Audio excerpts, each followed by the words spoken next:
இல்ல இது என்னுடைய கேள்வி, இது போன்ற பல காரணிகள் இருக்குன்னு நீங்க சொல்றீங்க, நானும் ஏத்துக்கிறேன் பல காரணிகள் இருக்குன்னு.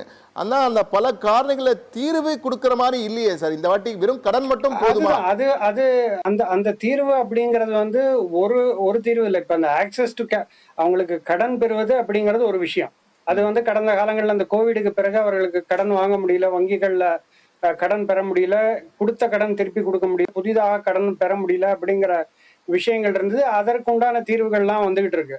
இப்போ மூலப்பொருட்களோட விலையேற்றம், இப்ப உள்ளூர்ல இருக்கக்கூடிய பிரச்சனைகள், இப்ப மின்சார கட்டணம் உயர்றது, பல்வேறு கட்டணங்கள் உயர்றது, இது போன்ற ஒரு ஹோலிஸ்டிக் அப்ரோச்சாக தான் பார்க்கணுமே தவிர அதற்கு மத்திய அரசு மட்டுமே ஒரு ஒரு ஒரு தீர்வு கொடுக்க முடியாது. அதுலயும் மாநிலங்களுடைய பங்களிப்பு இருக்கு, அவர்களுடைய சப்போர்ட் சிஸ்டம் ரொம்ப முக்கியமாக இருக்கும். அதனால இது இது வந்து பிரச்சனைகள் என்ன அப்படின்னு நம்ம பார்க்கும் பொழுது இப்போ நம்மளே பார்க்கிறோம்.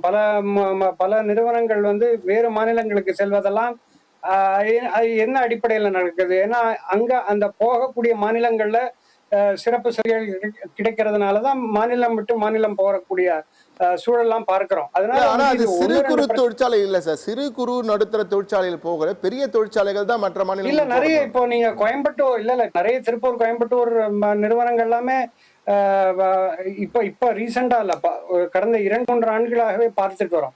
அதனால அது வந்து இப்ப அந்த ஸ்மால் ஸ்கேல் இண்டஸ்ட்ரீஸ் எல்லாமே நிறைய இங்கிருந்து போறதுன்னு மட்டும் இல்ல, பொதுவாகவே மாநிலம் விட்டு மாநிலம் இன்னொரு மாநிலம் போகும் பொழுது அதற்கு அடிப்படையான காரணம் அங்க போகக்கூடிய இடத்துல அவர்களுக்கு உண்டான சிறப்பு சலுகைகள் கிடைக்கப்படலாம். இது போன்ற விஷயங்கள் இருக்கு. இந்த இந்த மாதிரியான ஒரு 7-8 விஷயங்கள் உள்ளடக்கிய பிரச்சனைகள் தான் எம்எஸ்எம்இக்கே தவிர ஆக்சஸ் டு கேபிட்டல், அதாவது வங்கி கடன் பெறுவது மட்டுமோ இல்ல ஜிஎஸ்டியில ஏற்படக்கூடிய சங்கடங்கள் மட்டுமோ அப்படின்னு சொல்ல முடியாது. ஜிஎஸ்டி போன்ற விஷயங்கள்லாம் வந்து கொண்டுதான் இருக்கும். வரி சீர்திருத்தம் அப்படிங்கறது வந்து எம்எஸ்எம்இக்கு மட்டும் இல்ல, ஒட்டுமொத்த பொருளாதாரத்துக்கே ஜிஎஸ்டி அப்படிங்கிறது ஒரு ஒரு ஒரு ஆன்சராக இருக்கும் பொழுது ஒரு துறை மட்டும் இதுல வந்து ரொம்ப அதுல பாதிக்கப்பட்டிருக்கு அப்படிங்கிற வாதத்தை வந்து ஏற்றுக்கொள்ள முடியல. ஏன்னா அந்த ஒரு துறை சொல்ல இதுவும் கோமா நிலையில் இருக்குன்னு சொன்ன உங்க கருத்தை ஏற்றுக்கொள்கிறேன் கோபாலகிருஷ்ணன். தொடர்ந்து பேசுவோம். முத்தரசன், உங்களுடைய என்னுடைய கடைசி கேள்வியா இந்த கேள்வியை கேட்கணும்னு ஆசைப்படுறேன். இந்த பட்ஜெட்ல வந்து பெரிய அளவு வேலை வாய்ப்பு அறிவிப்புகள் இருக்கும்னு எதிர்பார்த்தாங்க, இருந்ததா? இல்ல.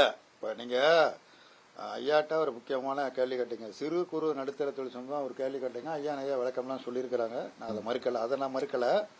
சிறு அதாவது வேலை வாய்ப்பை அதிகமாக தருவது, விவசாயத்துக்கு அடுத்தபடியாக வேலை வாய்ப்பை தருவது என்பது பெரிய தொழிற்சாலைகள் அல்ல.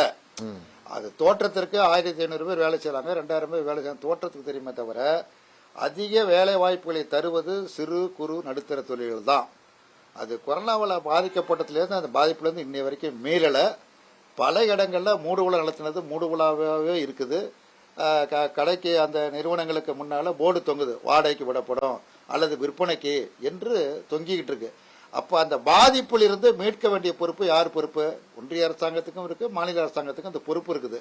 அதை பத்தியான இது இல்லை. இப்ப குறிப்பா நூற்பாலைகள், அது கோயம்புத்தூர் ஆகட்டும், திருப்பூர் ஆகட்டும், குறிப்பா ராஜபாளையம், இது போன்ற இடங்கள்ல நூற்பாலைகள் பூரா பரிசியா மூடிட்டு இருக்கிறாங்க. பெரிய நிறுவனங்கள் நடத்திய வேறு தொழில வச்சிருக்கோம் மூடிட்டு இருக்கிறாங்க, காப்பாற்ற முடியல. ஏன்னா நூலுடைய விலை வந்து பஞ்சு கிடைக்கல அவங்களுக்கு. அப்படியே அதிக விலை கொடுத்து வாங்கினா நூலுக்கு இவங்களுக்கு விலை கிடைக்கல, அதிக விலை கொடுத்து பஞ்சு வாங்குறாங்க, அது நூலாக வரும் பொழுது அதற்குரிய விலை கிடைக்கல. அதை பாதுகாப்பதற்கு இவங்களுக்கு என்ன ஏற்பாடு? ஒரு ஏற்பாடு கிடையாது. அப்ப இந்த பட்ஜெட் என்னன்னா ஒரு குறிப்பிட்ட சாராரை திருப்திப்படுத்த, ஒரு குறிப்பிட்ட மாநிலத்தை திருப்திப்படுத்தக்கூடிய பட்ஜெட்டாக இருக்கிறதே தவிர ஒரு பொது நடுநிலை நோக்கோடு ஒரு பொதுவான பட்ஜெட்டாக இந்த பட்ஜெட் அமையவில்லை என்பது என்னுடைய தாழ்மையான அபிப்பிராயம். நிச்சயமாக மிக்க நன்றி திரு முத்தரசன். நேரில் பங்கேற்று பல்வேறு கருத்துக்களை பகிர்ந்து கொண்டீர்கள். மிக்க நன்றி திரு முத்தரசன்.